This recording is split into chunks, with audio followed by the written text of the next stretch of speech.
Coach Deborah has a passion and purpose to assist young men, ages 15 to 24, to overcome obstacles and build their best lives.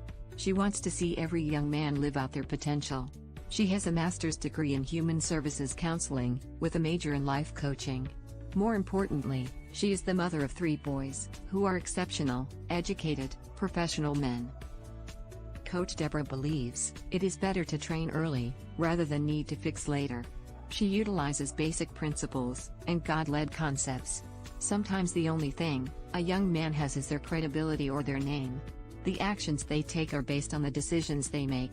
Those decisions align with their choices and result in consequences. Coach Deborah can assist you if you are lost, floundering, or confused. Embrace the help and start building your best life today.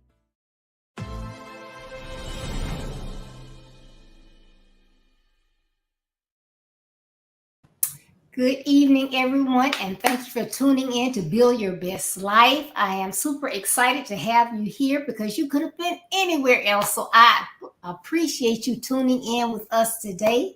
Hello, Elder Lewis. How are you today? I am fine. How are you? I'm doing wonderful, wonderful. Thank you so much for being on here today. Well, thank you so much for inviting me to be a part of your podcast. I always enjoy it. Thank you. Good evening, Agnes, Deacon Holmes, Dan. Thank y'all for tuning in. Hope everyone is doing well. You know, this month we're talking about peer pressure will derail your blueprint. So you can have those plans in place, but how many know when those friends begin to whisper in your ear and say, hey, let's go do this. Oh, I don't know why you want to do what the manager says. We know what we're doing. You can just get all mixed up and go in the wrong direction. So that's what we are talking about this month. And they have been all great topics because I tell you, it is one thing when you know what to do. It's just like having an angel on one shoulder and the devil on another shoulder, and one's telling you one thing and the other one's telling you something else. But before I go into our topic today, I just want to thank everyone for tuning in. And thank you so much for your prayers, your financial support, your likes, your comments, and your shares. Just thank you. And before we get into our topic today, we're going to have Elder Lewis to tell us all about herself and her blueprint for life, what she has going on. Well, how you say it? Not a whole lot. Just thankful to be retired. I graduated from Florida A&M University in Tallahassee, Florida, as most of you know. I also taught 30 years in the public school system, as well as served as a child care trainer for the state of Florida through FSCJ for 20 years, and then director of Christian education in my church for 7 years. And Coach Deborah and I were ordained together. And I enjoy reading, teaching, writing, sewing, and gardening. All right. You got a lot to keep you busy, but it sounds like a lot of fun things. Yeah, it is. It is. Great. Hi, Yvonne. Thank you for tuning in. Well, today our topic is pressure cooker. So some may believe that peer pressure is a rite of passage in life, that everybody has to do what the peers say. You allow your peers to push you around, or you ask your kids what's going on. Oh, this person said this and that person said that. However, there can be very dire consequences when peer pressure makes a child, a teen, or an adult, because all of us have peers, do something that we would not normally do. It's out of character for us. It doesn't have anything to do with the values that we've been raised with, our ethics, or anything like that. And you may be thinking, well, no one can make a grown-up do something, but yeah, because when you're around other people and, I don't know why you do that. Well, why are you listening to that person? Why are you doing that? And some people will just go along to go along. But nothing can be further from the truth. You just don't follow people. If you really think about it, you probably have had some instances where someone has have persuaded you into doing something that you really, really didn't want to do. Like, hey, let's go to the club. Let's try some weed. Won't you get some piercing somewhere? Let's go all the way. Just something that you don't want to do, but they just keep in your ear. So we all have to be careful of how we react to our peers.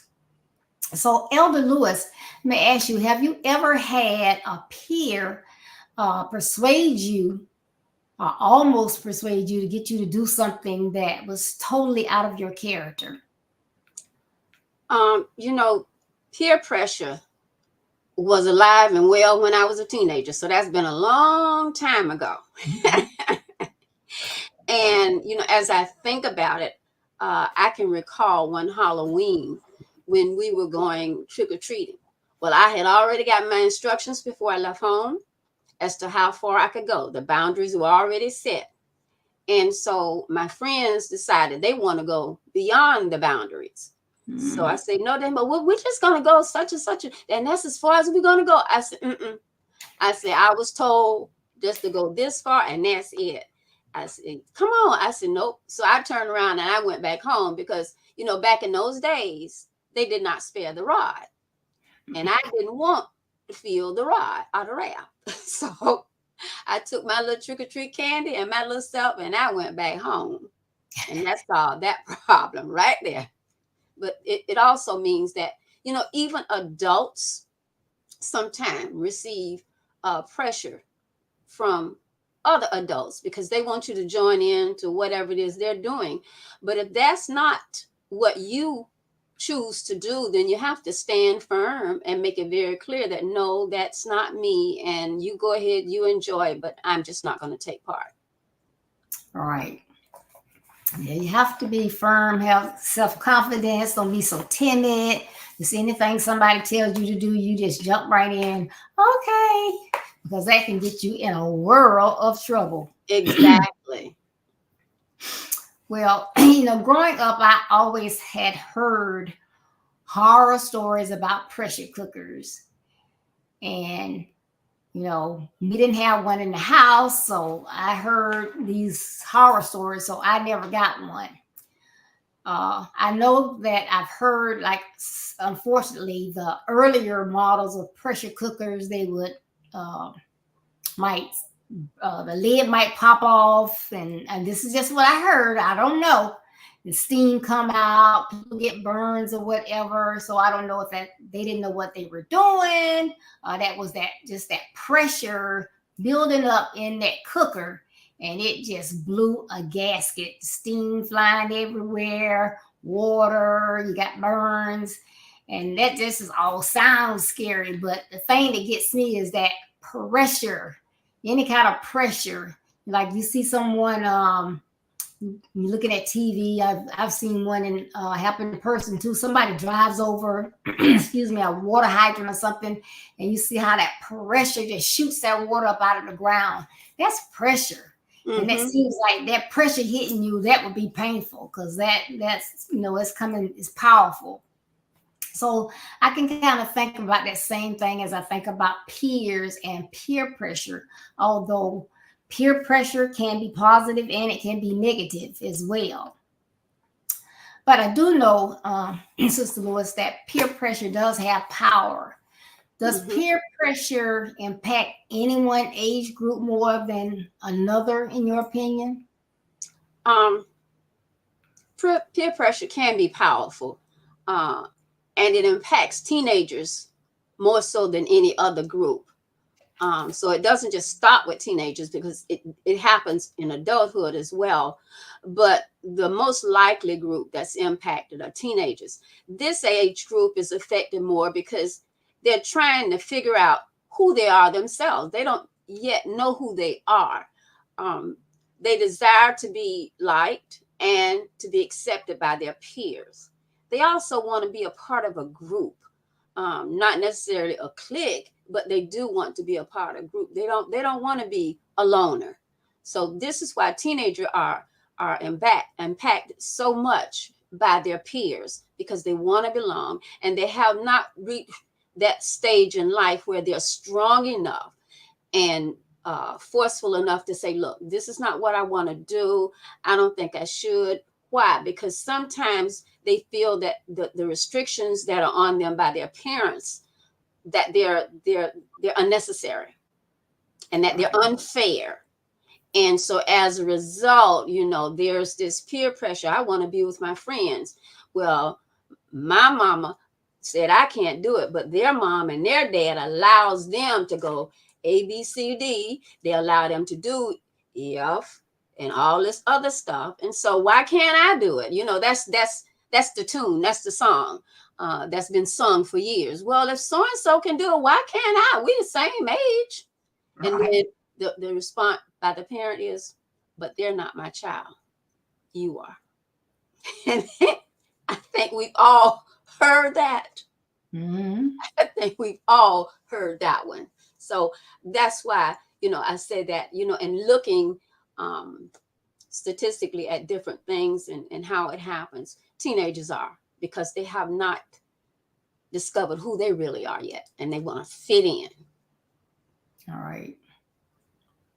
Yeah, I think a lot of people forget, they're not aware, they're teens. And so they think, okay, because they think, they know it. No, they're beginning to think they know everything, and they want to mouth off and everything, that even though you can look at them and see that they're still growing, not only are their bodies growing, but their hormones are changing, and the chemicals in their brains are changing, adjusting as well. So even though they think they're mature, they're not as mature as they think they are. They're still growing.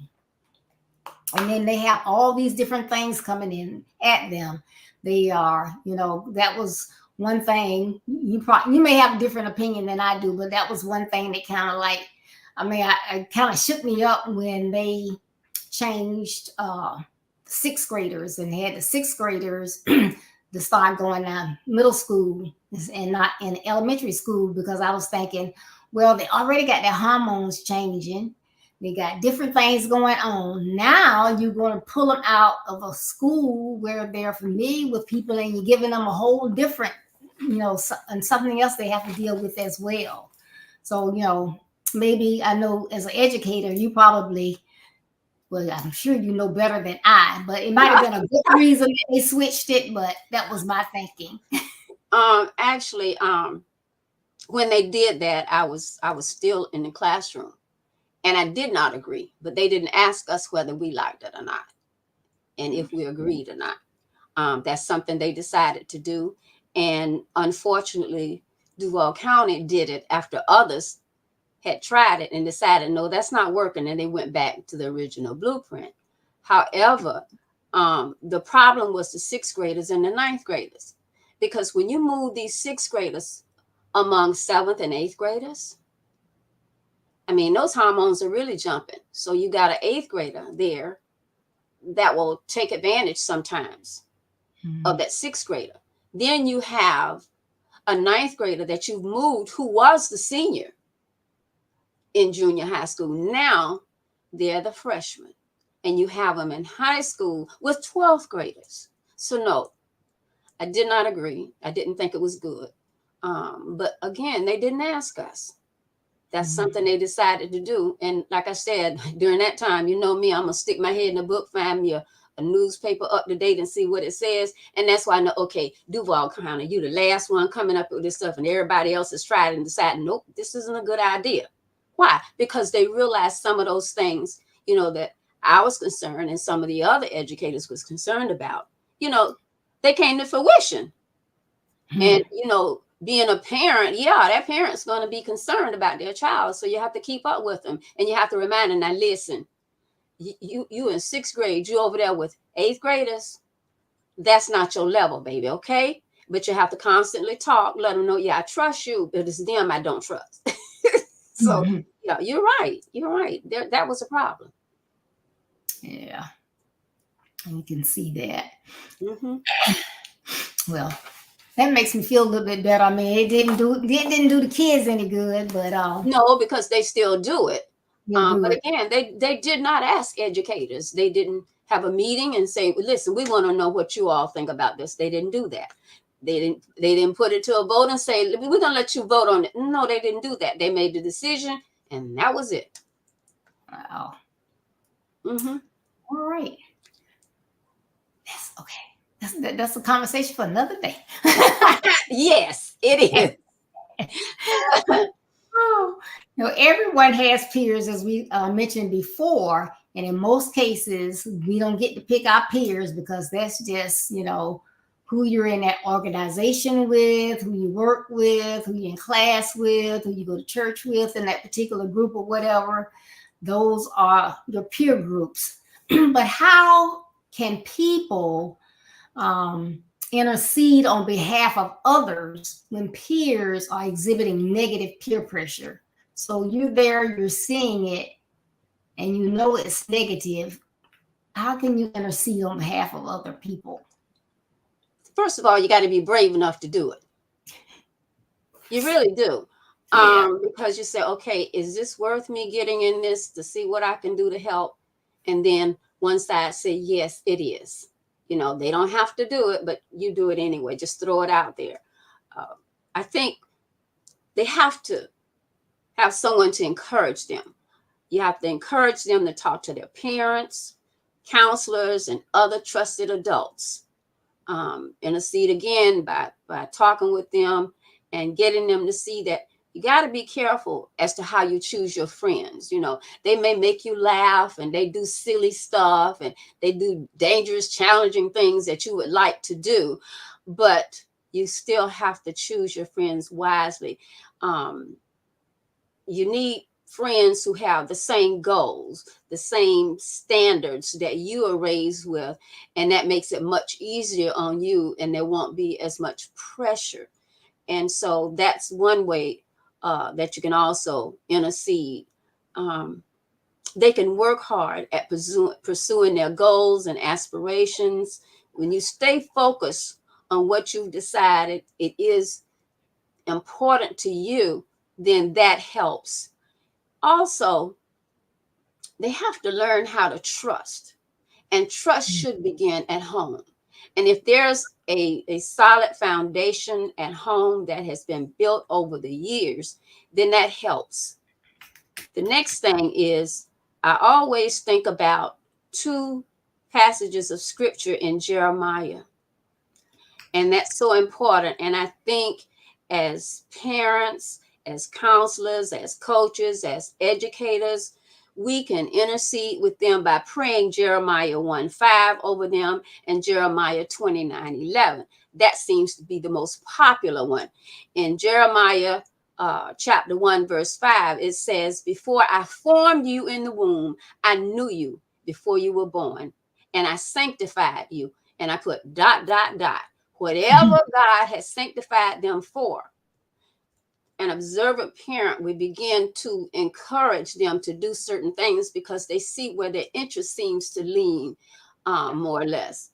And then the next one, which is more popular than Jeremiah 1:5, is Jeremiah 29:11. For I know the thoughts that I think toward you, says the Lord, thoughts of peace and not of evil, to give you a future and a hope. So those two passages, they tie in. It lets you know that, I'm interceding for you. I'm talking with you by encouraging you. I'm offering suggestions. And then I may share this passage of scripture with you. And then depending on the relationship, maybe you can pray that over them. And then if you know the parent, you can suggest that the parents speak that over their children, because words are powerful. And what we speak has an impact on children. So we have to release that into the atmosphere and speak that over our children, that listen, the Lord knows the plans he has for you, and he knew you before I knew you. And this is what we have to emphasize to them, that they are important and that we see them. And I think sometimes people don't understand the importance of letting children know, and especially those teenagers and those kids who are coming up. now, especially now in these times. I see you. And I see you means I don't just see you physically, but I see you means you're important to me. So I acknowledge that you are here. I acknowledge that you're a human being. I acknowledge that you're a person of wealth, and you're a person who is important, not just to me, but to the Lord and others. That's good. See and acknowledge them. That's good. I like that. Yeah, you have to do that. And I know, people get so busy now. They running to the bus stop or running out to work, doing this, that, and the other. But even if they got to get up 5-10 minutes early, it is so important, I think, because you don't know what the kids are going to run into on a daily basis. And when I say kids, they can be 17, 18 years old. They still run into things. Pray over them before they leave. Encourage them. Just like you just said, do the best that you can do. That's all you can do is be your best. But I am proud of you. God made you. He has a purpose for your life. So go out there and do great things. I know you can do it. And I'm so proud of what you do. And just, you got to build them up, because you don't know how many people trying to beat them down after they hit the door. So exactly. That's so important. That means a lot. A lot. So much. All right. So can you please tell our guests, give them 3 ways that they can be proactive and avoid unnecessary negative influences from peers, as people strive to build their best lives. So be proactive and avoid unnecessary negative influences. 3 ways to be proactive and avoid unnecessary negative influences from peers as people strive to be and to build their best lives is the first, having good friends. Good friends means they accept you for who you are.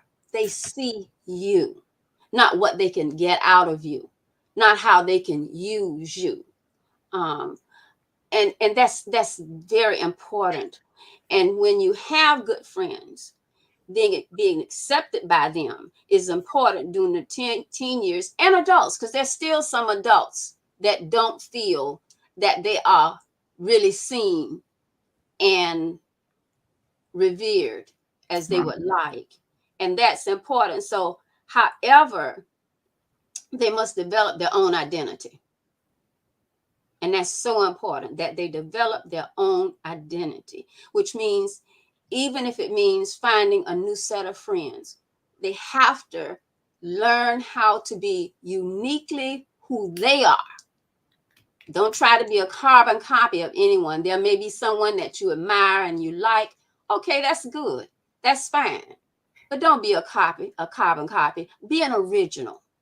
The second thing is, it's important that they make their own decisions as they relate to build their best lives. Teens have to make decisions daily, all during the day, and I think a lot of times people forget as they get older that there's a lot of pressure on children to perform and to do this and to do that, and it's like they're in that stage where they got to be pleasing everybody, and that can be overwhelming. And so they have to make decisions daily, and they have several interests, and each one of those interests require that they make different decisions for each one of them. Some of those decisions are easy, some of those decisions are hard.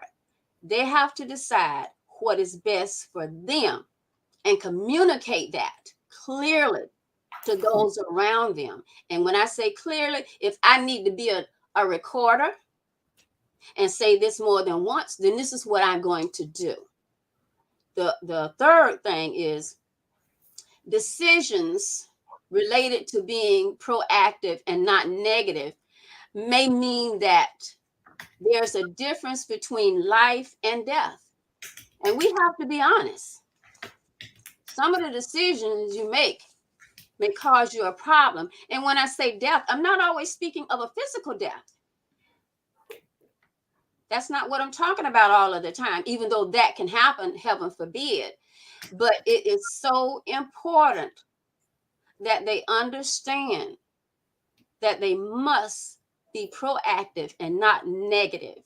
They must suffer the consequences of their behavior and learn at an early age how to take responsibility. Now, how do they do that? They need assistance from adults in helping them to do that. You know, Right.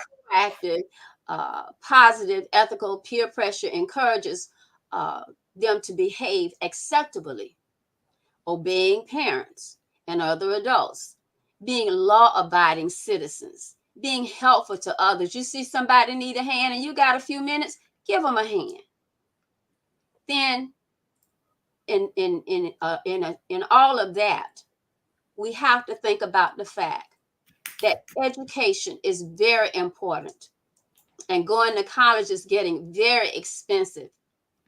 And some of the powers to be are trying to block the scholarships that are set up for minorities. The powers of the be are also trying to shut down public education. And people don't seem to understand that. They want them to have to pay. And so I don't mean any harm, but I personally am not a charter school person, because you're taking public funds to run a charter school when those public funds ought to be filtered to public schools. But that's not happening. And we have got to be very careful in what we go along with.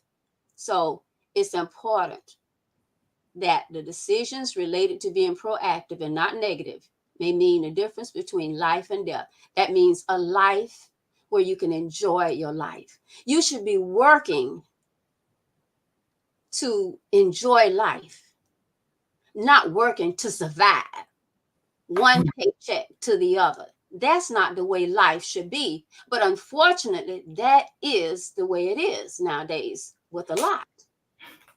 Okay. And finally, I think these three things help people to build their best lives. But we got to be serious about it. Yes, exactly. Those are so good. And I don't see many comments out there, but if y'all are thinking of something, feel free to put it in the comment section. But, Elder Lewis is so right. We have to be conscious of what's going on. And like I always say, people are afraid to say no or yes when appropriate. They think they have to go along. But we need to study these different laws or whatever and give the right response, the right answer. Mm-hmm. Know what we don't just go vote. You ask somebody, well, how you gonna vote? You gonna vote for or against? You go out there and research it and see what it's all about. And that's important, because right now, Duval County is deciding how many public schools that it's going to close. And not only how many, what neighborhood are you going to close them in? You're going to start back busing our children all over town? All right. See, when I was in high school, I have classmates that were bused all the way from Baldwin to go to high school in Jacksonville. That wasn't fair. That means those kids got to get up real early in the morning and they get home late. What kind of life is that? So I just feel that some of us don't realize how dangerous this is to our children. Our children may be grown, but we got grandchildren. That's and right. Some have great grands. So this will impact them so much. Buy a newspaper once or twice a month. I recommend Sunday. That gives you a cap of the whole week almost and what's coming. I don't get paid for this, but I'm gonna recommend MSNBC and not Fox. But we have to be aware of what's going on. And that disturbs me. Yes, I'm retired, but I still care about our children and what's coming down the pipe. That's good.